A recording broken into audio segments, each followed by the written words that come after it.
بسم الله الرحمن الرحيم. الحمد لله رب العالمين، والصلاة والسلام على رسول الله.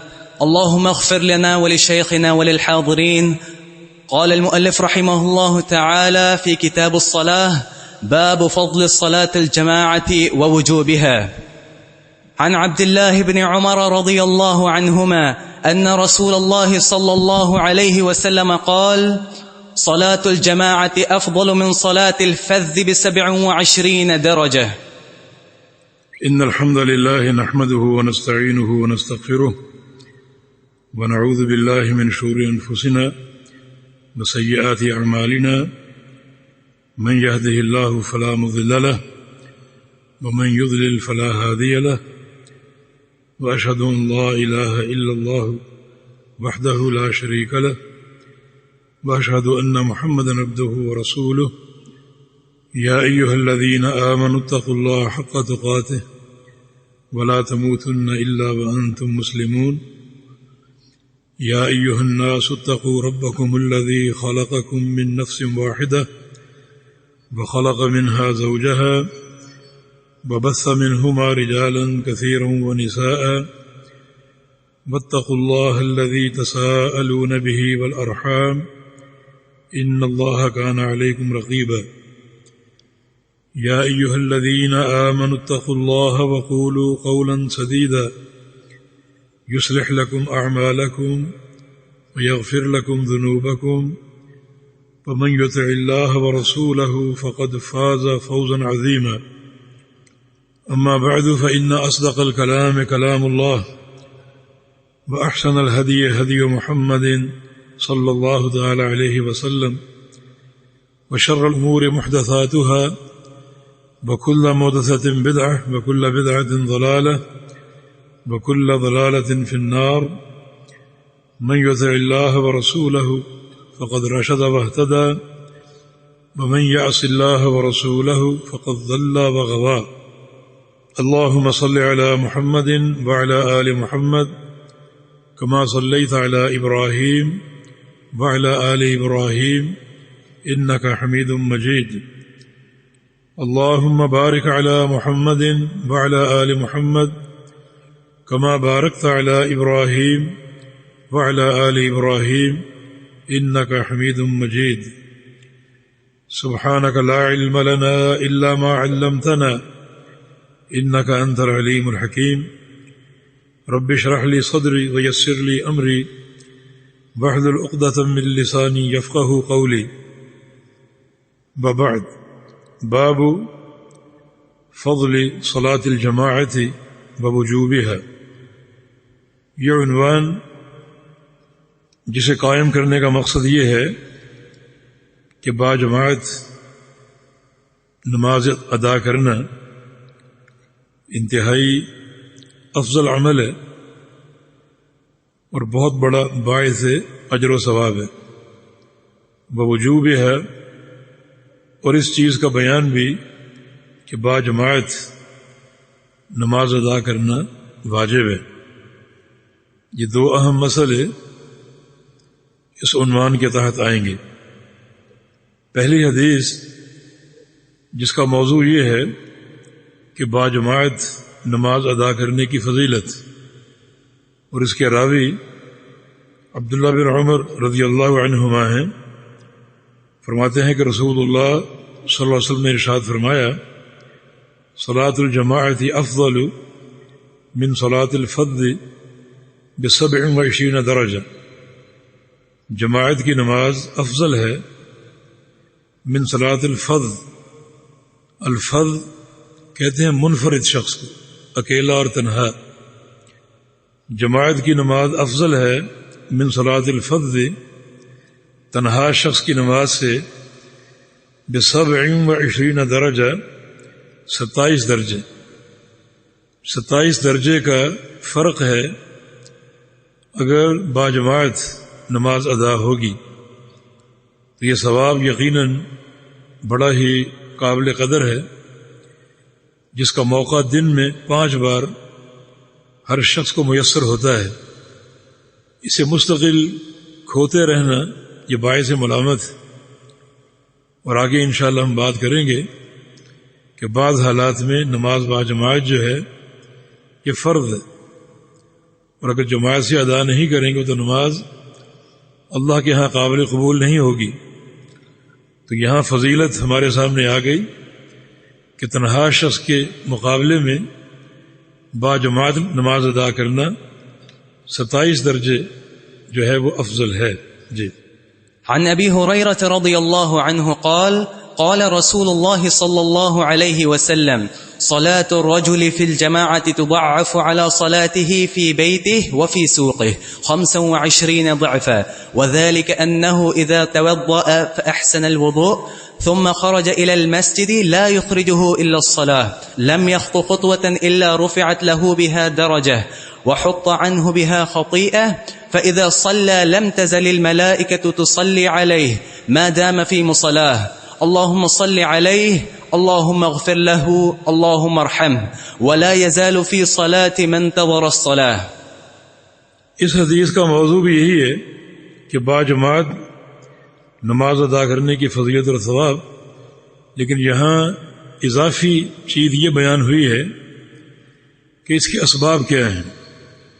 ایک شخص اگر مسجد میں جاتا ہے نماز ادا کرنے کے لیے تو کون سے اسباب اس کے اجر کے اضافے کا سبب بنتے ہیں، اور اس کے راوی ابو ہریرہ رضی اللہ تعالی عنہ ہیں، فرماتے ہیں کہ رسول اللہ صلی اللہ علیہ وسلم نے ارشاد فرمایا صلاۃ الرجل فی الجماعۃ تضعف یتضعف علی صلاته فی بیتہ وفی سوقہ 25 ضعفا، کہ ایک شخص کی نماز جو کہ جماعت میں ادا کرتا ہے، صلاۃ الرجل ایک شخص کی نماز فی الجماع جماعت میں مسجد میں، تضعف علی صلاته فی بیتہ وفی سوقہ 25 ضعفا، وہ بڑھا دی جاتی ہے،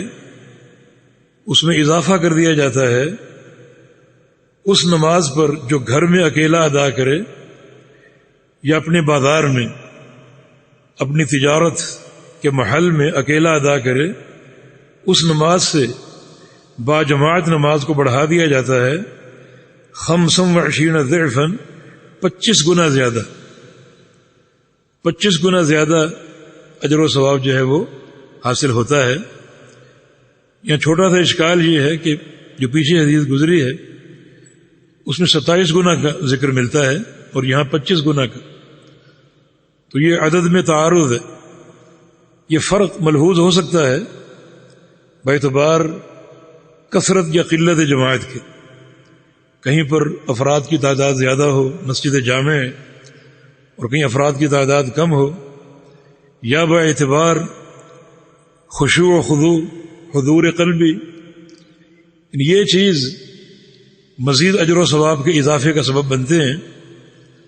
اور یا پھر علماء نے اس کا ایک جواب یہ دیا ہے کہ جہاں عدد میں اختلاف ہو وہاں زائد عدد مراد ہوتا ہے، ایک عدد 27 ہے اور ایک 25 ہے، زائد عدد جو ہے وہ کم عدد کو ملغا کر دیتا ہے اور باطل کر دیتا ہے، تو جو زائد عدد وہ مقصود اور وہ مراد، 27 گنا زیادہ اجر و ثواب جو ہے وہ ملتا ہے جو باجماعت نماز ادا کرے۔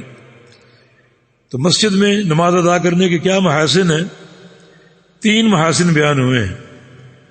فرمایا کہ وذالک، اب یہ وجہ آ رہی، سبب آ رہا، انہ اذا توضع، جب ایک شخص وضو کرتا ہے، فاحسن الوضوء، اور اچھا وضو کرے، اچھے وضو سے مراد سنت کے مطابق، جو آپ نے طریقہ پیچھے پڑھ لیا کہ بالکل سنت کے مطابق وضو کرے، یعنی ایک عمل کا حسن نبی علیہ السلام کی سنت سے پیدا ہوتا ہے۔ ایک عمل چاہے سونے کا ہو، چاندی کا ہو، ہیروں جواہرات سے مرصع ہو، لیکن اگر سنت کے خلاف ہے تو وہ انتہائی قبیح ہے، بدبودار ہے، وہ جوتے کے نوک کے بھی قابل نہیں۔ لیکن جو عمل رسول اللہ صلی اللہ علیہ وسلم کی سنت کے مطابق ہو وہ سب سے خوبصورت، اس میں انتہائی حسن ہے اور پاکیزگی۔ اللہ تعالیٰ کے ہاں وہ شرف قبولیت حاصل کرتا ہے اور باعث اجر اور موجب ثواب بن جاتا ہے۔ اچھا وضو کر لے یعنی سنت کے مطابق، ثم خرج الی المسجد، پھر وہ نکلے مسجد کی طرف، لا یخرجہ الا الصلاۃ، اسے گھر سے کوئی چیز نہیں نکال رہی سوائے نماز کے، اس کا مقصود صرف نماز اور نیت صرف نماز ادا کرنے کی ہے۔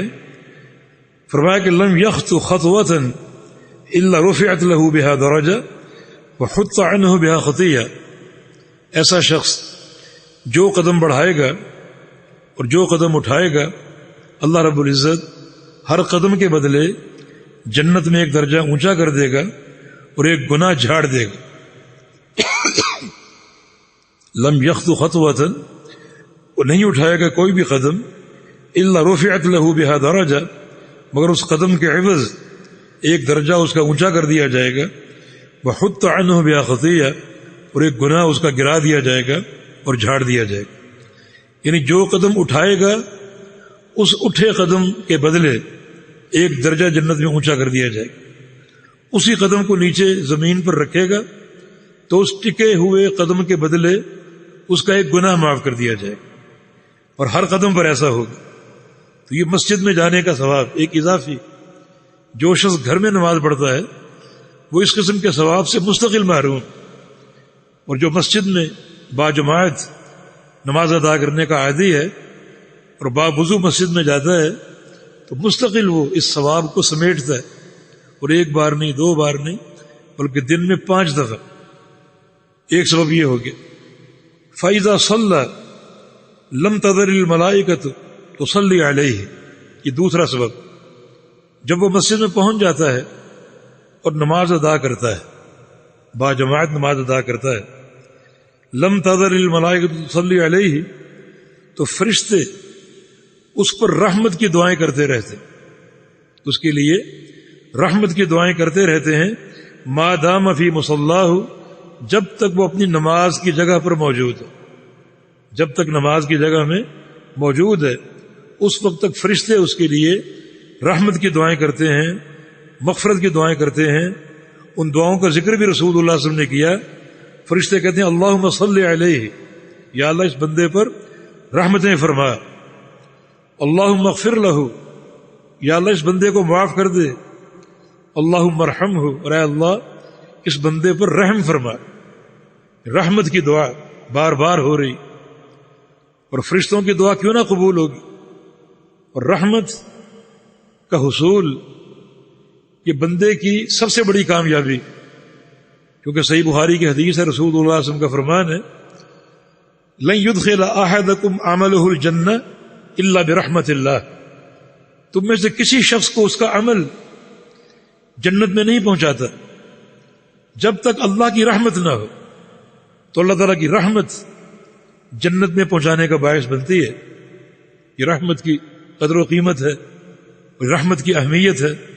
تو فرشتے جس شخص کے لیے دن میں 5 دفعہ رحمت کی دعائیں کریں اور کرتے رہیں جب تک وہ نماز کی جگہ پر موجود ہے، تو وہ شخص کتنی رحمت اللہ تعالیٰ کی سمیٹ لے گا۔ یہ 2 اسباب ہو گئے، اور تیسرا سبب یہ ہے کہ وَلَا يَزَالُ فِي صَلَاةٍ مَنْ تَذَرَ الصَّلَاةَ، اگر وہ نماز ادا کر کے مسجد میں بیٹھ گیا، یا نماز ادا کرنے سے پہلے مسجد میں داخل ہوا، سنتیں پڑھ لیں اور مسجد میں بیٹھ گیا نماز کے انتظار میں، تو جب تک وہ نماز کا انتظار کرے گا تب تک وہ نماز ہی میں شمار ہوگا۔ جب تک وہ نماز کا انتظار کرے گا وہ نماز ہی میں شمار ہوگا، اور وہ شخص انتہائی محبوب ہے اور ان کا عمل انتہائی پسندیدہ ہے جو اللہ کے گھر میں بیٹھیں اور جماعت کا انتظار کریں بیٹھ کر۔ جب تک وہ انتظار کر رہے ہیں اس وقت تک وہ نماز کے اندر ہی شمار ہوں گے۔ تو یہ مسجد میں جانے کے جو اضافی جو اسباب ہیں رحمت کے حصول کے اور ثواب کے حصول کے، وہ رسول اللہ صلی اللہ علیہ وسلم نے بیان فرمائے۔ اور چوتھی چیز جو آپ پہلے پڑھ چکے کہ باجماعت نماز جو ہے وہ اکیلے شخص کی نماز سے 27 گنا زیادہ افضل ہے اور بابرکت اور مبارک۔ ایک حدیث میں نے طبرانی کبیر میں پڑھی جس کی سند کے تمام روات کو علامہ ہیثمی نے ثقات قرار دیا، ثقہ قرار دیا۔ فرماتے ہیں کہ رسول اللہ صلی اللہ علیہ وسلم کا فرمان ہے ما خرج رجل من بیتی متطہرا، کہ جو شخص اپنے گھر سے باوضو ہو کر نکلے، لا ینوی الا الصلاۃ، اور اس کی نیت صرف نماز کی، قصد اس کا صرف نماز کا، اور کوئی نیت نہیں، اور کوئی نیت آپ کر سکتے ہیں، مثلا نماز بھی پڑھ لیں گے اور آتے ہوئے گھر کا سودا بھی لے آئیں گے، آتے ہوئے فلاں بیمار بھائی کی بیمار پرسی کر لیں گے، یہ نیت کر سکتے ہیں۔ لیکن یہ شخص گھر سے نکلے صرف نماز کی نیت لے کر، اور کوئی نیت نہیں، نہ کوئی خریداری، نہ کوئی ملاقات، بس نماز پڑھ کے گھر لوٹ آؤں، باقی کام بعد میں دیکھیں۔ فرمایا کہ اللہ رب العزت اس کی اس نیت پر اور اس کے اس عمل پر ایک مقبول حج کا ثواب اس کو عطا فرمائے، ایک مقبول حج کا۔ تو دیکھیں یہ مسجد سے تعلق ایک انسان کی کتنی عظمت کا باعث ہے اور کتنا زیادہ اجر و ثواب کا باعث ہے۔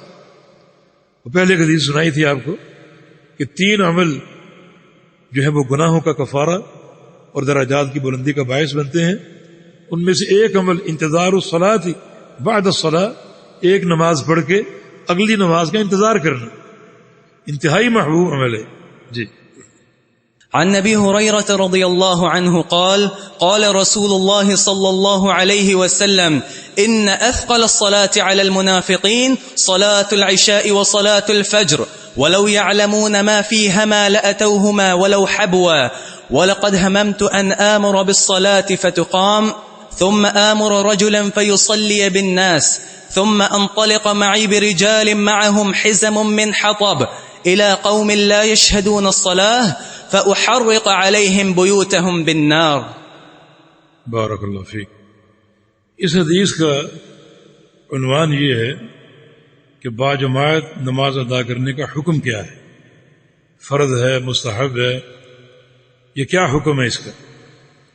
اور اس کے راوی سیدنا ابو ہریرہ رضی اللہ عنہ ہیں، فرماتے ہیں کہ رسول اللہ صلی اللہ علیہ وسلم نے ارشاد فرمایا کہ ان اثقل الصلاۃ علی المنافقین صلاۃ العشاء و صلاۃ الفجر، منافقین پر سب سے بھاری 2 نمازیں، اثقل الصلاۃ، سب سے ثقیل، سب سے بھاری نمازیں، علی المنافقین، منافقین پر 2 ہیں، ایک عشاء کی اور دوسری فجر کی۔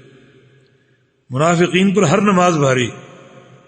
قرآن پاک نے ان کی نمازوں کا جو حلیہ بیان کیا ہے، کسالہ اور لا یذکرون اللہ قلیلا، سستی سے ادا کرتے، یراؤون الناس، ریاکاری کے لیے ادا کرتے ہیں، اللہ کا ذکر بہت کم کرتے ہیں۔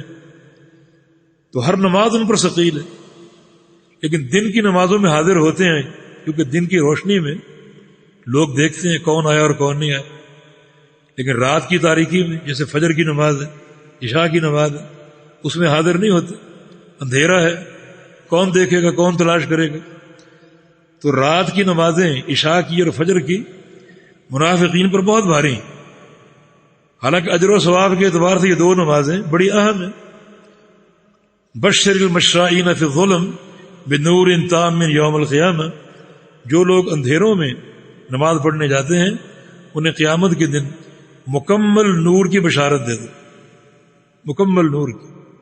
یہ ان کے عمل کا صلہ ہے کہ جو تاریکی میں گھر سے نکلے نماز ادا کرنے کے لیے، تو اللہ تعالیٰ اس تاریکی کا صلہ قیامت کے دن اس نور کی شکل میں دے گا۔ فرمایا کہ وَلَوْ يَعْلَمُونَ مَا فِيهِمَا لَأَتَوْهُمَا وَلَوْ حَبْوًا، اور اگر لوگ جان لیں ما فِيهِمَا کہ ان 2 نمازوں میں کیا اجر ہے، کیا ثواب ہے اور کیا ان کی اہمیت ہے، لَأَتَوْهُمَا تو ان 2 نمازوں کی جماعت میں ضرور حاضر ہوں، ولو حبواً خواہ گھٹنوں کے بل آئیں، یعنی بچہ جو زمین پہ چلتا ہے گھٹنوں کے بل، حبواً وہ کیفیت، ہاتھوں اور گھٹنوں کو ٹیک کر زمین پر آئیں تو ضرور آئیں، پاؤں سے نہ چل سکیں، گھٹنوں کے بل چل سکیں۔ اگر لوگوں کو معلوم ہو جائے کہ عشاء اور فجر کی نماز کا کیا اجر ہے. مسجد میں با جماعت ادا کرنے کا ہر شخص آئے، اگر قدموں پر نہ چل سکے تو گھٹنوں کے بل چل کر آئے، اتنا اس کا اجر و ثواب ہے، اور اتنی ان دو نمازوں کی اہمیت. فرمایا کہ وَلَقَدْ هَمَمْتُ أَنْ آمُرَ بِالصَّلَاةِ فَتُقَامَ، میں نے کئی دفعہ ارادہ کیا کہ نماز کا حکم دوں، فتقام، اور نماز قائم کر دی جائے، کہ تم نماز قائم کر دو، جماعت کھڑی کر دو. ثم آمر رجلا فیصلی، پھر میں ایک شخص کو حکم دوں کہ تم جماعت کراؤ، اقامت کا حکم دوں اور ایک شخص کو جماعت کرانے کا حکم دے دوں. فیصلی بالناس، وہ لوگوں کو جماعت کرائے. ثم انطلق معی برجال، پھر میں کچھ نوجوانوں کو ساتھ لے کر نکلوں. ثم انطلق، پھر میں نکلوں اپنے ساتھ کچھ نوجوانوں، کچھ مردوں کو ساتھ لے کر، معہم حزم من حطب، جن کے پاس ایندھن ہو، لکڑیوں کا ایندھن ہو جن کے پاس، الی قوم، ان لوگوں کی طرف، لا یشهدون الصلاۃ، جو نماز کو حاضر نہیں ہوتے، جو با جماعت نماز ادا نہیں کرتے. ان لوگوں کے گھروں میں جاؤں اور ان کے گھروں کو آگ لگا دوں. فرمایا کئی بار یہ عزم کیا کہ میں جماعت قائم کر کے کچھ لوگوں کو ساتھ لے کر، ایندھن لے کر، ان لوگوں کے گھروں میں جاؤں جو گھروں میں موجود ہیں اور نماز ادا نہیں کرتے. فَحَرِّقَ عَلَيْهِمْ بُيُوتَهُمْ بِالنَّارِ، اور میں ان کے گھروں کو آگ سے جلا دوں، ان کے گھروں کو آگ سے جلا دوں. یعنی آپ یہ عزم فرماتے تھے، ارادہ فرماتے تھے، لیکن پھر یہ سوچ کر کہ گھروں میں بچے ہوتے ہیں، عورتیں ہوتی ہیں جن پر مسجد میں آنا فرض نہیں ہے، تو آپ اپنے اس عزم پر عمل نہ کرتے. اس حدیث سے یہ بات واضح ہوئی کہ با جماعت نماز ادا کرنا فرض ہے. تبھی تو رسول اللہ علیہ وسلم ان لوگوں کے گھروں کو جلانے پر جو ہے وہ تیار ہو گئے، لیکن اس لیے نہ جلایا کہ گھروں میں بچے اور عورتیں ہوتی ہیں. اور یہ سزا کس شخص کو دی جاتی ہے؟ جو فریضے کا تارک ہو، جو تارک فریضہ ہو. تو اس حدیث علماء نے با جماعت نماز ادا کرنے کی فرضیت کا استدلال کیا. ابن ام مکتوم کی حدیث جس سے مسئلہ اور واضح ہوگا، وہ نبی علیہ السلام کی خدمت میں حاضر ہوا اور اپنے کچھ عذر بیان کی. ان رجل اعمى، کہ میں نابینا ہوں اور میرا گھر مسجد سے دور ہے. اور اس نے کہا کہ وہ ان المدینہ کثیرۃ السباع، اور مدینے میں یہ درندے اور موذی جانور بہت ہیں. پھر ایک عذر یہ بھی کہ لیس لی قائد یقودنی، کوئی میرا قائد بھی نہیں جو مجھے لے کر آئے. اتنے عذر بیان کیے، نابینا ہونا، گھر کا دور ہونا، اور راستے میں خطرناک جانوروں کا ہونا، اور میرا کوئی قائد بھی نہیں. مجھے رخصت ہے کہ میں گھر میں نماز ادا کر لوں؟ فرمایا کہ ٹھیک ہے. جب وہ جانے لگے تو اس کو بٹھا کر پوچھا، هل تسمع الاذان، کیا تم اذان سنتے ہو؟ کہا کہ جی ہاں. فرمایا کہ فلا اذن، پھر نہیں، پھر گھر میں نماز ادا نہیں کر سکتے. جب ایک نابینے کی رخصت نہیں ہے تو جو بینا لوگ ہیں اور مسجد میں آ سکتے ہیں، چل سکتے ہیں، سہولتیں موجود ہیں، ان کے لیے کیسے رخصت ہو سکتی؟ تو ان حدیث علماء نے استدلال کیا ہے کہ با جماعت نماز ادا کرنا فرض ہے. اور اس کی ایک حد حدیث میں سامنے آ گئی کہ اذان آپ سنتے ہو، اتنا فاصلہ ہو مسجد اور آپ کے گھر کے مابین کہ اذان کی آواز آپ تک پہنچ رہی. اور اگر اذان کی آواز نہیں پہنچ رہی پھر رخصت ہو سکتی، لیکن پھر بھی آپ کوشش کریں کہ نماز با جماعت ادا ہو، گھر کے افراد جمع کر کے با جماعت نماز ادا کریں. اور اس کے شواہد کتب سنت سے موجود ہیں، لیکن بہر کیف نماز با جماعت ادا کرنا ایک شرعی فریضہ ہے. یہاں صرف ایک اشکال ہے کہ آگ سے ان کو جلا دوں گا. فرمایا کہ ان کو آگ سے جلا دوں گا. کیا آگ سے جلانا جائز ہے؟ آگ سے عذاب دینا جائز ہے؟ یہ ابتدا میں یہ امر تھا. آپ صلی اللہ علیہ وسلم نے فرمایا کہ میں ان کے گھروں کو آگ سے جلا دوں، لیکن بعد میں شریعت نے آگ سے جلانے کے عذاب کو، سزا کو منسوخ کر دیا. رسول اللہ صلی اللہ علیہ وسلم کو فرمان ہے لا يعذب بالنار الا رب النار، کہ آگ سے صرف عذاب کون دے گا؟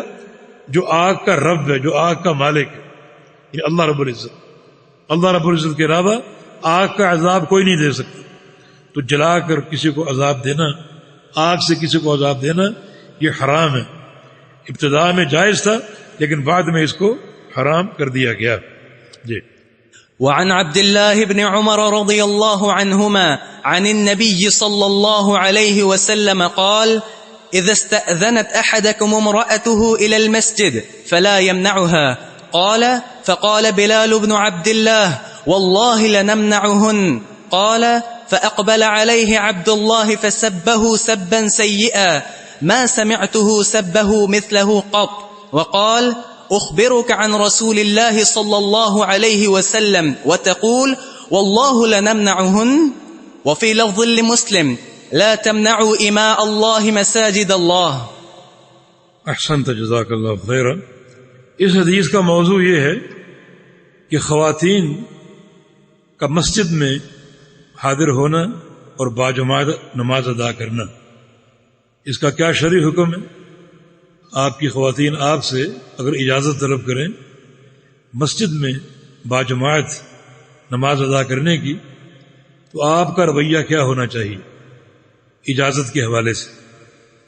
اور یہ قابل غور ہے کیونکہ جس معاشرے میں ہم رہتے ہیں وہاں یہ تصور ناپید ہے تقریباً کہ عورتیں مسجد میں جا کر باجماعت نماز ادا کریں. لیکن یہ ایک شرعی حقیقت ہے اور اس پر عمل ہونا چاہیے. اس فریضے کا احیاء یا اس سنت کا احیاء ہونا چاہیے.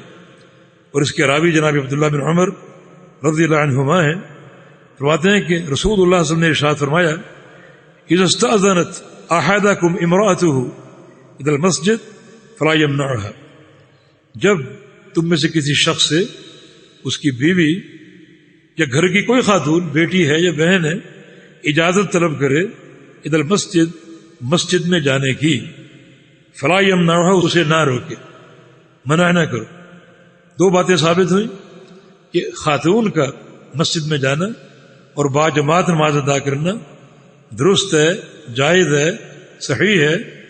اور خاتون اگر اپنے گھر کے سربراہ سے اجازت طلب کرے مسجد میں جانے کی تو گھر کے سربراہ کو اس کو روکنے کی کوئی گنجائش نہیں، بلکہ وہ اجازت دے کہ تم جا کر باجماعت نماز ادا کرو. جب یہ حدیث عبداللہ بن عمر نے روایت کی تو فقال بلال بن عبداللہ، ان کے بیٹے بلال نے کہا: واللہ لنمنعہن، اللہ کی قسم ہم ان کو روکیں گے. اگر ہماری بیویوں نے ہم سے اذن طلب کیا مسجد میں جانے کا، ہم منع کریں گے، اجازت نہیں دیں گے، روکیں گے. قال فاقبل علیہ عبداللہ فسبہ سبا سیئا. تو عبداللہ ان کے والد ان پر متوجہ ہوئے، اقبل علیہ ان پر متوجہ ہوئے اور فسبہ سبا سیئا، اور ان کو انتہائی بری گالیاں دیں، یہ بہت ڈانٹا اور بڑی توبیخ اور ڈانٹ ڈپٹ کی، برا بھلا کہا. ما سمعتہ سبہ مثلہ قط، پتہ ہے کہ اس جیسا ڈانٹنا، برا بھلا کہنا ان سے میں نے کبھی نہیں سنا. بہت سے ایسے مواقع آتے ہیں کہ غصے کو برانگیختی ملتی ہے، مگر اس قدر غصہ اور اس قدر جو ڈانٹ ڈپٹ، برا بھلا کہنا ہم نے کبھی نہیں دیکھا. آج پہلا موقع تھا. حالانکہ عبداللہ بن عمر صاحب خلوق حمیدہ تھے، مگر یہ بھی اخلاق حمیدہ کا تقاضا ہے کہ حق پر غیرت کا جاگ جانا، یہ غیرت کا اظہار. چنانچہ آپ نے اپنے بیٹے کو ڈانٹا برے طریقے سے اور فرمایا کہ اخبرک عن رسول اللہ صلی اللہ علیہ وسلم وتقول واللہ لنمنعہن، میں تمہیں نبی علیہ السلام کی حدیث سنا رہا ہوں نبی علیہ السلام کی حدیث سنا رہا ہوں اور تم کیا کہہ رہے ہو کہ اللہ کی قسم ہم روکیں گے؟ رسول اللہ صلی اللہ علیہ وسلم فرما رہے ہیں اپنی عورتوں کو اجازت دو اور تم کہتے ہو ہم روکیں گے؟ اللہ کے پیغمبر کے فرمان سے اس قدر محاذرائی، اس قدر مقابلہ۔ اور مسند احمد کی ایک حدیث میں یہ الفاظ ہیں کہ جناب ابن عمر نے حاجر ابنہ حتی مات، اپنے بیٹے کو چھوڑ دیا اور مرتے دم تک اس سے کبھی بات نہیں کی، اس ایک سنت کے ترک کی بنا پر اور اس کی اس بات کی بنا پر اسے چھوڑ دیا اور کبھی اس سے بات نہیں کی۔ یہ سلف صالحین کی غیرت تھی، سلف صالحین کی یہ غیرت تھی نبی علیہ السلام کی سنت کے لیے۔ تو باہر کیف دو چیزیں یہاں ثابت ہو رہی ہیں، اجاگر ہو رہی ہیں۔ ایک عورتوں کا مسجد میں جا کر نماز ادا کرنا۔ نبی علیہ السلام کی ایک حدیث ہے وَبُيُوتُهُنَّ خَيْرٌ لَهُنَّ، عورتوں کو اجازت دو مگر ان کے گھر ان کے لیے بہتر ہے، ان کے گھر ان کے لیے بہتر ہے۔ یہ پردے کے تحفظ کی بنا پر۔ لیکن ایک خاتون اگر گھر سے نکلے پورے پردے کی حفاظت کے ساتھ، جیسا کہ نبی علیہ السلام کا فرمان ہے وَلْيَخْرُجْنَ تَفِلَاتٍ، وَلْيَخْرُجْنَ تَفِلَاتٍ، عورتیں گھر سے نکلیں اپنے آپ کو ڈھانپ کر اور پراگندہ حیت لے کر، وہ بناؤ سنگھار کر کے نہیں، زیب و زینت کے ساتھ نہیں۔ اور خوشبو تو بالکل حرام ہے۔ جو عورت خوشبو اور لگا کر معطر ہو کر گھر سے نکلتی ہے، جس مرد کی ناک میں وہ خوشبو جائے گی گویا اس مرد نے اس سے زنا کیا۔ اتنی شدید وعید ہے۔ تو ضرور آئیں مسجد میں لیکن تفعیلات، اپنے پردے کی حفاظت کے ساتھ اور پراگندہ حیت کے ساتھ، بناؤ سنگھار کر کے نہیں اور فیشن اختیار کر کے نہیں، بلکہ سادگی کے ساتھ اور گویا ایک پراگندہ حالت کے ساتھ۔ اور عورت جب باہر نکلتی ہے تو سر کی چوٹی سے لے کر اپنے پاؤں کے ناخن تک پردہ ہوتی، اس طرح اپنے آپ کو ڈھانک کر نکلی۔ اور وفی لفظ مسلم، اور صحیح مسلم کے ایک حدیث میں یہ الفاظ ہیں لا تمنعوا اماء اللہ مساجد اللہ، کہ اللہ کی لونیوں کو، اللہ کی بندیوں کو نہ روکو مساجد اللہ، اللہ کی مساجد سے۔ اللہ کی بندیوں کو، ان خواتین کو نہ روکو، نہ منع کرو مساجد اللہ، اللہ کی مساجد سے۔ یہ نہیں ہے اور نہیں تحریم کے لیے۔ اگر خاتون تمہاری تم سے اجازت طلب کرے، آپ اس کو روکیں گے تو آپ نے ایک حرام کام کا ارتکاب کیا۔ روکنا ناجائز ہے، اجازت دیں ان کو تاکہ مسجد میں باجماعت نماز ادا کریں، کیونکہ اس کے اور بھی بہت سے فوائد ہیں، جیسے کہ پیچھے حدیث میں گزرے۔ وہ فوائد جیسے مردوں کے لیے ہیں ویسے خواتین کے لیے بھی، لیکن ساتھ ساتھ خواتین کے لیے یہ فائدہ بھی ہو سکتا ہے کہ مسجد میں کوئی پروگرام ہو، درس ہو، جمعے کا خطبہ سننا، عیدین کا خطبہ سننا، تو اس سے یعنی علم نافع حاصل کرنا، یہ بھی ایک اضافی فوائد میں سے ایک فائدہ ہے۔ کیونکہ خواتین کے لیے طلب علم کے مواقع کم ہوتے ہیں، لیکن اگر اس قسم کے مواقع سے وہ فائدہ اٹھانا چاہتی ہے کہ مسجد میں باجماعت نماز بھی ادا کریں گے اور علماء کے درس سے بھی مستفید ہوں گے، تو یہ پھر اضافی فائدے ہوں گے جس کی خاطر ان کا جانا اور بھی متعین ہو جاتا ہے۔ جی۔ وعن عبد الله بن عمر رضي الله عنهما قال صليت مع رسول الله صلى الله عليه وسلم ركعتين قبل الظهر وركعتين بعدها وركعتين بعد الجمعة وركعتين بعد المغرب وركعتين بعد العشاء، وفي لفظ فأما المغرب والعشاء والجمعة ففي بيته، وفي لفظ للبخاري أن ابن عمر قال حدثني حفصة أن النبي صلى الله عليه وسلم كان يصلي سجدتين خفيفتين بعدما يطلع الفجر، وكانت ساعة لا أدخل على النبي صلى الله عليه وسلم فيها۔ اس حدیث کا موضوع یہ ہے کہ جو فرائض ہیں، فرض نمازیں، ان کے ساتھ جو سنتیں ہیں، ان سنتوں کی ادائیگی اور ان کی اہمیت۔ وہ سنتیں کتنی ہیں، کتنی تعداد میں ہیں، یہ بیان اس حدیث میں ہوگا۔ اس کے راوی بھی جناب عبداللہ بن عمر رضی اللہ عنہما ہیں، فرماتے ہیں کہ صلیت مع رسول اللہ صلی اللہ علیہ وسلم رکعتین قبل الظہر، میں نے رسول اللہ صلی اللہ علیہ وسلم کے ساتھ ظہر کی نماز سے قبل 2 رکعت پڑھی، یعنی ظہر سے قبل 2 سنتیں، جبکہ سنن نسائی میں ایک حدیث کے الفاظ ہیں اربع قبل الظہر، ظہر سے قبل 4 رکعت، تو 4 بھی ثابت ہیں اور 2 بھی ثابت ہیں، لیکن 4 پڑھنا افضل ہے، جس کی دلیل نبی علیہ السلام کی وہ حدیث ہے کہ جو شخص دن رات میں 12 سنتوں کا اہتمام کرے گا اللہ تعالیٰ اس کا جنت میں گھر بنائے گا۔ وہ 12 مکمل کیسے ہوں گی؟ جب قبل الظہر 4 رکعت ہوں، قبل الظہر 4 رکعت اور بعد الظہر 2 رکعت، 6 ہوگی، اور مغرب کے بعد 2 رکعت، عشاء کے بعد 2 رکعت اور فجر کے بعد 2 رکعت، یہ 12۔ جو شخص ان 12 رکعت کا اہتمام کرے گا اللہ رب العزت اس کا جنت میں گھر بنائے گا، یہ اس کا اجر۔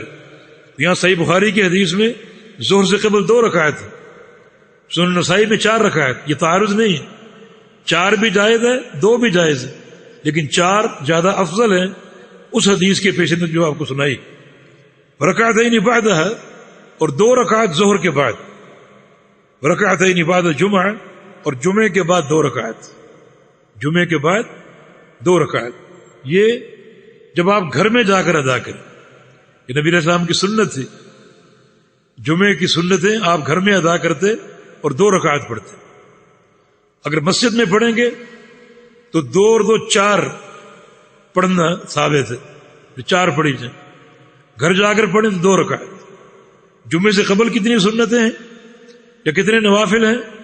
جمعے سے قبل کے نوافل یا سنتیں ان کی تعداد محصور نہیں ہے، کوئی تعداد ثابت نہیں ہے، کیونکہ صحیح بخاری کی حدیث کے مطابق ثم صلی ما قدر له، ثم صلی ما قدر له، کہ مسجد میں جلدی آ جائے اور پھر وہ نماز پڑھے کتنی، جتنی اس کے مقدر میں، جو اللہ اس کو توفیق دے، 2 پڑھ لے، 4 پڑھ لے، 6 پڑھ لے، 8 پڑھ لے۔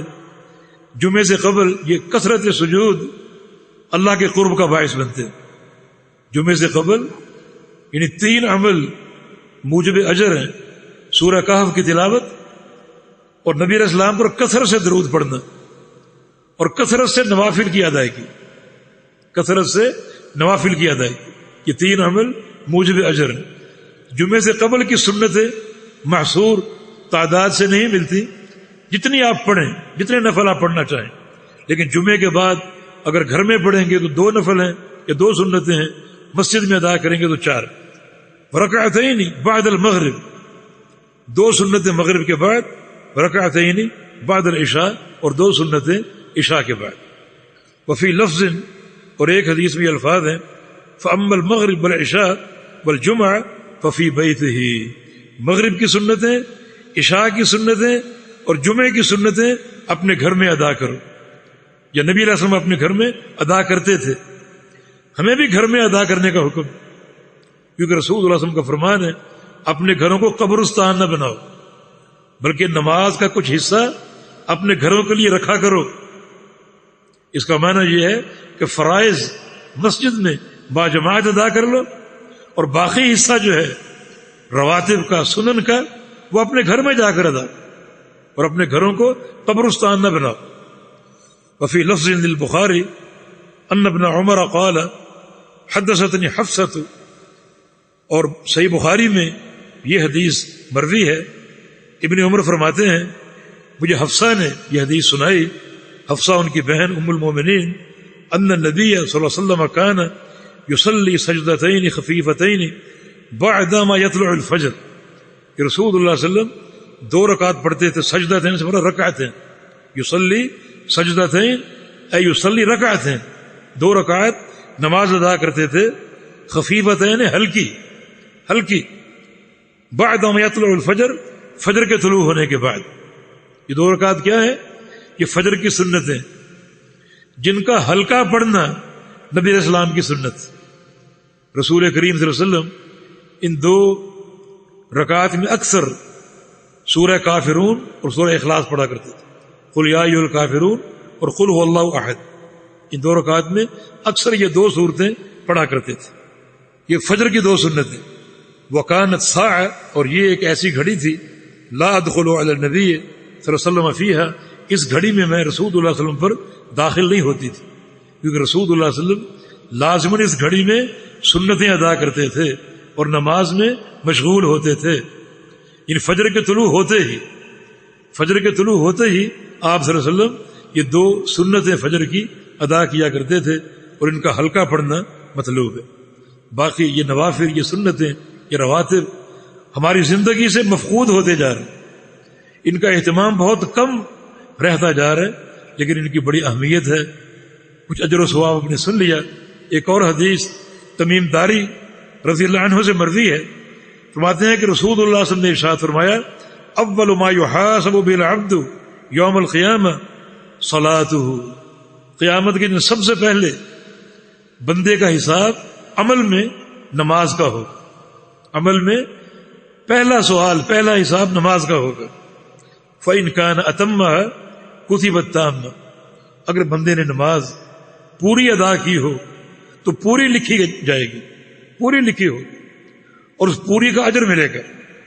وإن لم يكن أتمها، اور اگر مکمل ادا نہیں ہوئی، اس میں کوئی کمی رہ گئی، کوئی نقص رہ گیا، خشوع میں کمی، حضور قلبی میں کمی، کوئی کمی رہ گئی ہو، تو قال اللہ تعالی للملائکہ، تو اللہ فرشتوں سے کہتا ہے، انظروا هل تجدون لعبدی من تطوع، میرے فرشتوں دیکھو میرے بندے کے کچھ نوافل ہیں، کچھ سنتیں ہیں، رواتب ہیں، میرے بندے نے کچھ نفل ادا کر رکھے ہیں. اگر کچھ نوافل ہیں، رواتب ہیں، تو ان نوافل سے فرائض کی کمی کو پورا کر دو. ہم میں سے کون یہ دعویٰ کرے گا کہ میرے فرائض پورے ہیں؟ کسی میں ہے ہمت یا طاقت کہ میرے فرائض پورے ہیں؟ ہر لحاظ سے کوئی نہ کوئی کمی باقی رہ جاتی ہے. اس کمی کا ازالہ، اس کمی کا جبر جو ہے وہ نوافل اور رواتب کے ذریعے. تو یہ رواتب انتہائی اہمیت کے حامل ہیں اور ان کو ادا کرنا چاہیے. ایک حدیث میں رسول اللہ صلی اللہ علیہ وسلم نے فرمایا کہ اللہ فرماتا ہے کہ میرا بندہ نوافل ادا کرتے کرتے میرے قریب آتا جاتا ہے حتی احبہ، حتیٰ کہ میں اس کو اپنا محبوب بنا لیتا ہوں. اور جب میں اس کو محبوب بنا لیتا ہوں تو کنت سمعہ الذی یسمع بہ وبصرہ الذی یبصر بہ، تو میں اس کے کان بنتا ہوں جس کا وہ سنتا ہے، اور آنکھیں بن جاتا ہوں جس کے ساتھ وہ دیکھتا ہے. یہ محبت اللہ کی کیوں پیدا ہوئی؟ کہ بندے نے کثرت سے نوافل کا اہتمام کیا. جس صحابی نے کہا تھا کہ میں جنت میں آپ کی رفاقت چاہتا ہوں، تو رسول اللہ صلی اللہ علیہ وسلم نے فرمایا تھا اعنی علی نفسک بکثرۃ السجود، اگر یہ مقام چاہیے تو تمہیں کثرت سے سجدے کرنے پڑیں گے، یعنی نوافل کا اہتمام کرنا پڑے گا. اللہ پاک توفیق عطا فرمائے. جی. وعن عائشة رضي الله عنها قالت لم يكن رسول الله صلى الله عليه وسلم على شيء من النوافل أشد تعاهدا منه على ركعة الفجر، وفي لفظ لمسلم ركعة الفجر خير من الدنيا وما فيها. اس حدیث کا موضوع ہے فجر کی سنتوں کی اہمیت، فجر کی 2 سنتوں کی اہمیت. اور اس حدیث کی راوی ہے ام المومنین سیدہ عائشہ صدیقہ رضی اللہ عنہا ہیں. فرماتے ہیں کہ لم یکن رسول اللہ صلی اللہ علیہ وسلم علی شیء من النوافل اشد تعاہدا منہ علی رکعۃ الفجر، کہ رسول کریم صلی اللہ علیہ وسلم نوافل میں سے کسی نفل کی زیادہ حفاظت نہیں کرتے تھے. اشد تعاہدا باعتبار محافظت کے سخت اور شدید ہونا، باعتبار حفاظت کے سخت اور شدید ہونا. جس قدر سختی سے آپ فجر کی 2 سنتوں کی حفاظت کرتے تھے اور ان کو ادا کرتے تھے، اس قدر شدت اور سختی کے ساتھ آپ کسی نفل کی حفاظت نہیں کرتے تھے. یعنی آپ تمام نوافل ادا کرتے تھے، لیکن سب سے زیادہ اہتمام اور سختی سے جو 2 نفل یا 2 سنتیں آپ ادا کرتے تھے وہ فجر کی 2 رکعت، جس کا ثبوت یہ ہے کہ رسول اللہ صلی اللہ علیہ وسلم نے فجر کی 2 سنتیں سفر میں حضر میں کبھی نہیں چھوڑی. حالانکہ سفر میں نماز قصر ہوتی، ظہر کی سنتیں آپ چھوڑ دیتے تھے، عصر کی اور اسی طرح مغرب کی، لیکن فجر کی 2 سنتیں آپ نے کبھی نہیں چھوڑی. تو اسی سے صحابی نے استدلال کیا کہ جو اہتمام آپ کی زندگی میں اور سختی آپ کی زندگی میں فجر کی 2 سنتوں کی تھی، کسی اور نفل کی نہیں تھی. وفی لفظ مسلم رکعت الفجر خیر من الدنیا وما فیہا، کہ فجر کی 2 رکعات پوری دنیا وما فیہا سے بہتر.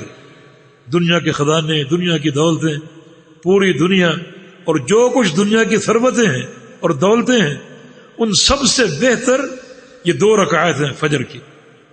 اور ایک حدیث میں آپ کا فرمان ہے کہ جو شخص فجر کی 2 سنتیں ادا کر لے وہ اللہ کے ذمے اور اس کی حفاظت میں آ جاتا. تو ان 2 رکعات کی یہ اہمیت ہے جس کا اہتمام ہونا چاہیے. کچھ لوگ سفر میں یہ ادا نہیں کرتے کہ سفر میں سنتیں نہیں پڑھنی چاہیے، لیکن سفر میں فجر کی 2 سنتیں نبی علیہ السلام نے ہمیشہ پڑھی. وہ سفر کا واقعہ تھا جو ایک جہاز سے آپ لوٹ رہے تھے اور رات سو گئے، اٹھ نہ سکے حتیٰ کہ سورج طلوع ہو گیا. پھر آپ اٹھے، صحابہ اٹھے، تھوڑی سی جگہ تبدیل کر کے یہاں شیطان آ گیا ہے، آپ نے وضو کیا اور پہلے سنتیں ادا کی اور پھر آپ صلی اللہ علیہ وسلم نے فجر کی جماعت کرائی. یہ سفر کا واقعہ. سفر میں آپ نے سنتیں ادا کی تو فجر کی 2 سنتیں اتنی اہم ہیں کہ رسول اللہ صلی اللہ علیہ وسلم نے ان کو سفر میں بھی نہیں چھوڑا. جی. وقال المؤلف رحمه الله تعالى: باب الأذان. عن أنس بن مالك رضي الله عنه قال: أمر بلال أن يشفع الأذان ويوتر الإقامة. اب یہاں سے اذان کے احکام شروع ہوتے ہیں. اذان امت محمدیہ علیہ الصلوۃ والسلام کی خصوصیت. سابقہ امتوں میں اذان نہیں تھی. اللہ رب العزت نے یہ اذان کا تحفہ اس امت کو عطا فرمایا جو اس کی انتہائی عظیم الشان مہربانی، رحمت اور شفقت اور محبت کی علامت. اذان ہمارا شعار ہے اور ہماری عظیم الشان دعوت ہے. دن میں 5 موقعوں پر اذان گونجتی ہے اور جو اسلام کے عقائد ہیں وہ نشر ہوتے ہیں. اللہ اکبر، اللہ کا وجود اور اس کی کبریائی، اللہ تعالیٰ کا موجود ہونا اور اس کا سب سے بڑا ہونا، اس کی کبریائی. اشہد ان لا الہ الا اللہ، اس کی توحید کی گواہی. اشہد ان محمد الرسول اللہ، اس کے رسول کی رسالت کی گواہی صلی اللہ علیہ وسلم. حی علی الصلاۃ، نماز کی دعوت. حی علی الفلاح، کامیابی کی دعوت. کامیابی کس دن کی؟ آخرت کی. تو اس میں معاد کا ذکر، فکر معاد اور فکر آخرت کی دعوت. پھر دوبارہ اللہ اکبر، اللہ اکبر، لا الہ الا اللہ. اختتام جو ہے وہ اللہ تعالیٰ کی توحید پر اور اس کی وحدانیت کے کلمے پر. رسول کریم صلی اللہ علیہ وسلم جب کسی علاقے میں شبخون مارتے تو آپ نے علامت اذان رکھی ہوئی تھی. صبح وہاں پہنچ جاتے، انتظار کرتے اس بستی میں اذان گونجتی ہے یا نہیں گونجتی. اگر اذان گونجی مانا مسلمان ہے، اب وہاں شبخون کی ضرورت نہیں. اور اگر اذان نہ گونجتی مانا یہ کفار ہے، پھر آپ شبخون مارتے. تو یہ ایک علامت اور شعار تھا آپ صلی اللہ علیہ وسلم کے شبخون مارنے کا اور کفار پر حملہ کرنے کا. اذان کا حکم یہ ہے کہ اذان فرض ہے. نماز کے لیے اذان دینا، جماعت کے لیے اذان دینا فرض ہے. البتہ بہت سے علماء نے اس کو فرض کفایہ کہا ہے. شیخ الاسلام کی یہ رائے ہے کہ فرض کفایہ ہے. اور یہ حدیث جناب انس بن مالک رضی اللہ عنہ کی ہے. امر بلال ان یشفع الاذان ویوتر الاقامہ. حکم دیا گیا بلال کو رضی اللہ عنہ. حکم دینے والا کون ہے؟ رسول اللہ صلی اللہ علیہ وسلم. جب صحابی کہے امر فلان، فلاں کو حکم دیا گیا، یہ امرنی، یہ امرت، حکم دیا گیا مجھے، نہیت، روکا گیا مجھے، تو اس سے مراد رسول اللہ صلی اللہ علیہ وسلم، روکنے والے، حکم دینے والے رسول اللہ صلی اللہ علیہ وسلم. اس طرح اگر صحابی کے من السنت کذا، یہ بات سنت ہے تو مراد نبی علیہ السلام کی سنت. فرماتے ہیں کہ میرا بلال کو حکم دیا گیا یشفع الاذان، کہ اذان کے کلمات 2 دفعہ کہے. اذان کے کلمات 2 دفعہ کہے، 2 بار. اشہد ان لا الہ الا اللہ، اشہد ان لا الہ الا اللہ، اشہد ان محمد رسول اللہ، اشہد ان محمد رسول اللہ، حی علی الصلاۃ، حی علی الصلاۃ، 2 بار کہے. ویوتر الاقامہ، اور تکبیر کے کلمات سنگل کہے، ایک بار. حی علی الصلاح، حی علی الفلاح، دو دو بار نہیں. جو لوگ تکبیر کے کلمات بھی دو دو بار کہتے ہیں وہ اس حدیث کا خلاف کرتے ہیں. صحیح بخاری کی حدیث، اذان ڈبل ہے اور تکبیر سنگل. اذان کے کلمات دو دو بار ہیں سوائے اللہ اکبر کی 4 بار، اور تکبیر کے کلمات سنگل ہیں سوائے قد قامت الصلاۃ، قد قامت الصلاۃ، یہ 2 بار. باقی تمام کلمات ایک ایک بار جو ہیں وہ ادا ہوتے ہیں، ایک ایک بار ادا کرنے چاہیے. اور اس کی اور صریح دلیل ابو محذورہ کی حدیث ہے رضی اللہ عنہ، وہاں کہ علمنی رسول اللہ صلی اللہ علیہ وسلم الاذان 19 کلمۃ والاقامۃ 17 کلمۃ. مجھے رسول اللہ صلی اللہ علیہ وسلم نے اذان سکھائی، اذان کے 19 کلمات اور تکبیر کے 17 کلمات. اذان کے 19 کلمات اور تکبیر کے 17 کلمات. تو آپ شمار کر کے دیکھ لیجئے گا 19 کیسے ہوتے ہیں اور 17 کیسے پورے ہوتے ہیں. جی.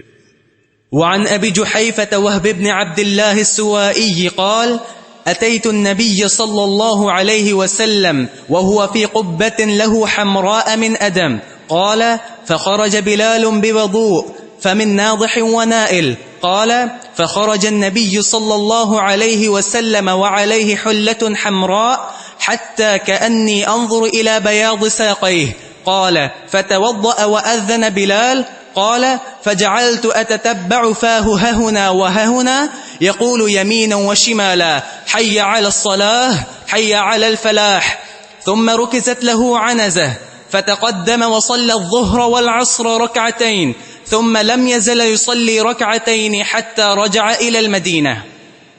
والعصر نسخے میں غلط ہے، وصلى الظهر ركعتين، والعصر نہیں ہے، یہ غلطی سے یہ مطبوع ہو گیا. یہ حدیث اس کا تعلق بھی اذان کے بعض مسائل کے ساتھ، جس کے راوی ابو جحیفہ رضی اللہ عنہ ہیں، جن کا نام وہب بن عبداللہ السوائی تھا.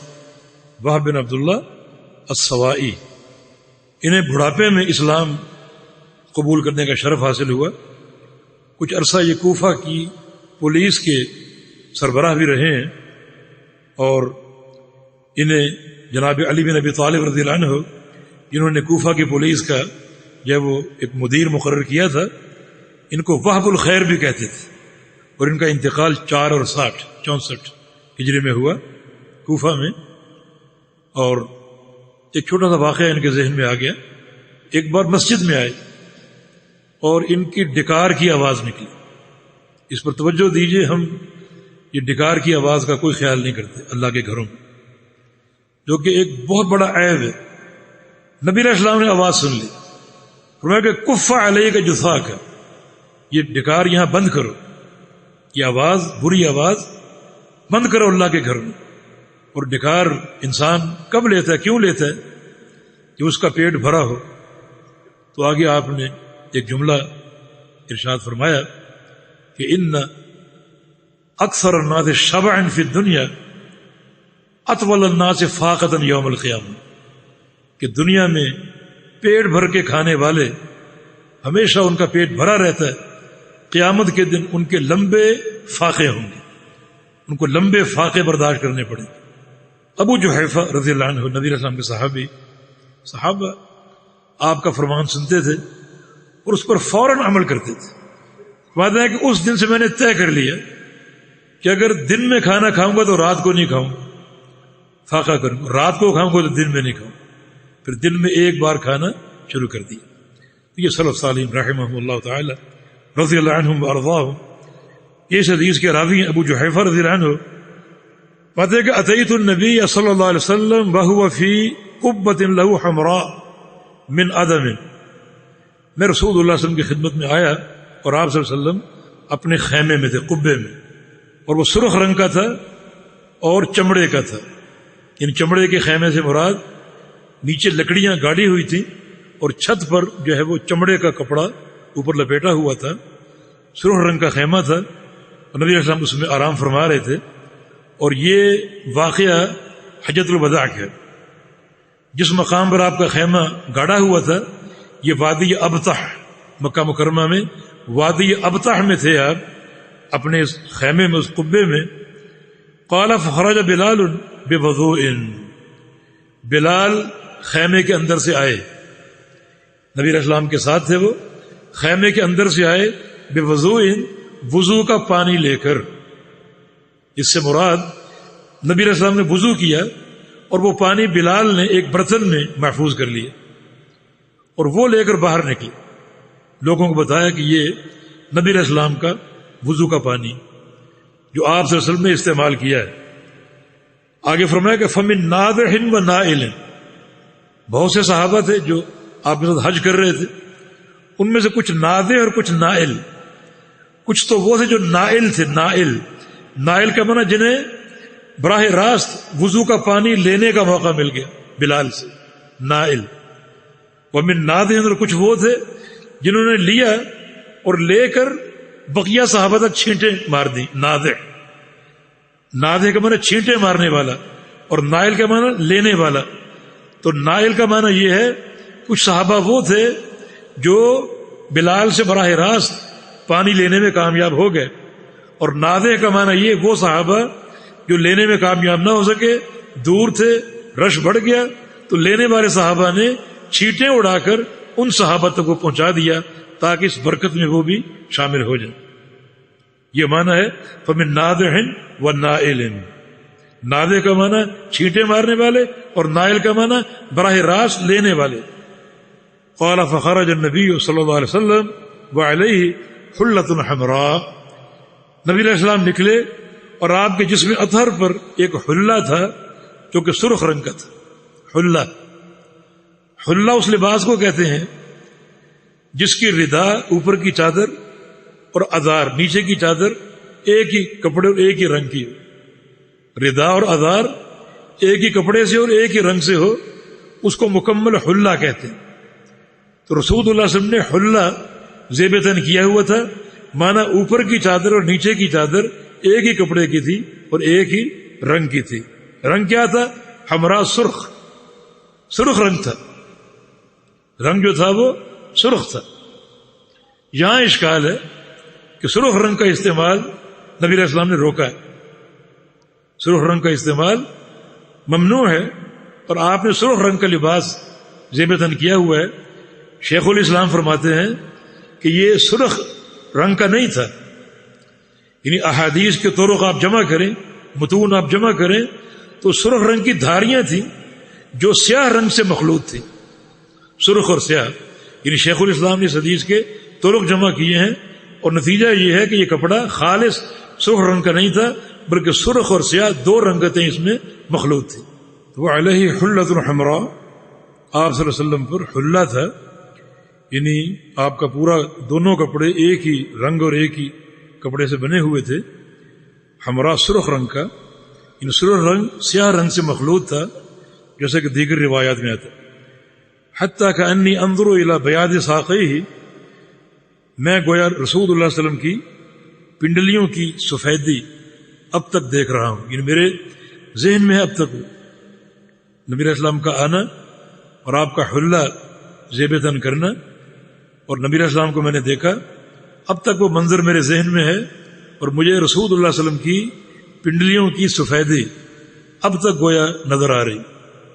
اس سے ثابت ہوا کہ رسول اللہ صلی اللہ علیہ وسلم کا لباس پنڈلیوں تک ہوتا تھا، اور آپ کا فرمان بھی ہے اذرۃ المؤمن الی انصاف ساقیہ، کہ مومن کا لباس اس کی آدھی پنڈلی تک ہے. اس سے نیچے اگر کرنا چاہے گا تو ٹخنوں تک جا سکتا ہے، اس سے نیچے نہیں، اور آدھی پنڈلی سے اوپر بھی نہیں کر سکتے.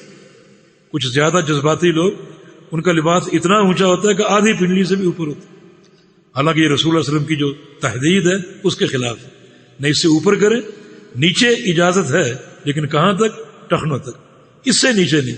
فرمایا کہ ما تحت الکعبین فہو فی النار، ٹخنوں سے نیچے جو لباس ہوگا وہ جہنم میں جائے گا، انسان کو جہنم میں لے کر جہنم میں جائے گا. تو یہ رسول اللہ علیہ وسلم کا لباس یعنی آدھی پنڈلی تک میں گویا اب بھی دیکھ رہا ہوں. قال فتوضأ وأذن بلال، آپ صلی اللہ علیہ وسلم نے وضو کیا، وأذن بلال، اور بلال نے اذان دی. قال فجعلت اتتبع فاہ ہا ہنا و ہا ہنا، فرماتے ہیں کہ میں بلال کے منہ کی پیروی کرنے لگا، تتبع کرنے لگا بلال کے منہ کا. یعنی بلال جب اذان دے رہے تھے اور حی علی الصلاۃ حی علی الفلاح پر آئے تو ان کا منہ دائیں بائیں گھوم رہا تھا، تو میں بلال کی طرح ہی اپنے منہ کو دائیں بائیں جس طرح وہ گھما رہے تھے میں بھی گھما رہا تھا. اتتبع فاہ منہ یعنی فمن، ان کے منہ کی میں پیروی کر رہا تھا یا ان کے منہ کا تتبع کر رہا تھا، ہا ہونا و ہا ہونا، اس طرف اور اس طرف. یعنی مؤذن جب اذان دے گا تو حی علی الصلاۃ حی علی الفلاح میں دائیں بائیں اپنے چہرے کو گھمائے گا. یقول یمینا و شمالا، مقصد ان کا یہ تھا کہ دائیں اور بائیں میں اپنے چہرے کو گھما رہا تھا حی علی الصلاۃ اور حی علی الفلاح کہتے ہوئے. یعنی بلال جب اذان دے رہے تھے حی علی الصلاۃ حی علی الفلاح میں اپنے چہرے کو دائیں اور بائیں گھما رہے تھے. اس کی حکمت یہ ہے کہ چونکہ اذان میں اصل دعوت نماز کی، تو بھی آپ نے اذان دی سیدھا منہ کر کے، اور حی علی الصلاۃ جو نماز کی اصل دعوت ہے اپنے منہ کو آپ دائیں طرف گھمائیں تاکہ دائیں طرف بھی آواز جائے. جب چہرہ دائیں طرف گھومے گا تو دائیں طرف بھی آواز جائے گی. حی علی الفلاح میں بائیں طرف گھمائیں تاکہ بائیں طرف بھی آواز جائے، کیونکہ فلاح جو ہے وہ مقصود ہے. تو یہ آواز کو چاروں طرف پھیلانے کے لیے اس طرح منہ کو گھمانا نبی علیہ السلام کے فرمان سے صحابہ گھمایا کرتے تھے اور مؤذن اس چیز کا اہتمام کیا کرتے تھے. ثم رکزت لہو عنزہ، پھر رسول اللہ علیہ وسلم کے لیے ایک عنزہ گاڑا گیا، ایک برچھی جس کا ذکر پہلے بھی ہو چکا، جو نجاشی بادشاہ نے آپ کو تحفے میں دی تھی، وہ آپ کے سفر حضر میں ساتھ ہوتی تھی. وہ برچھی گاڑی گئی، فتقدم، آپ صلی اللہ علیہ وسلم آگے بڑھے، وصلی الظہر رکعتین، اور آپ نے ظہر کی نماز 2 رکعت پڑھائی. اثر غلط ہے، یہ نسخے میں غلطی سے چھپ گیا ہے. وصلی الظہر رکعتین، آپ صلی اللہ علیہ وسلم نے ظہر کی نماز 2 رکعت پڑھائی اور ادا فرمائی. ثم لم یزل یصلی رکعتین حتی رجع الی المدینہ، پھر رسول اللہ علیہ وسلم 2 رکعت پڑھتے رہے حتیٰ کہ مدینہ واپس لوٹ گئے. یعنی جب تک آپ کا یہ سفر قائم رہا، جب تک سفر آپ کا قائم رہا، آپ صلی اللہ علیہ وسلم 2 رکعت ادا کرتے رہے حتیٰ کہ مدینہ لوٹ گئے. جب مدینہ پہنچ گئے اپنے گھر، پھر آپ نے نماز پوری ادا کرنا شروع کر دی. معنی یہ کہ مسافر جب تک حالت سفر ہے اس وقت تک وہ نماز قصر کرے گا. جب سفر اس کا ختم ہوگا اور علت جاتی رہے گی اور وہ مقیم ہو جائے گا اپنے شہر میں، اپنے گھر میں، پھر وہ پوری نماز جو ہے وہ ادا کرے گا.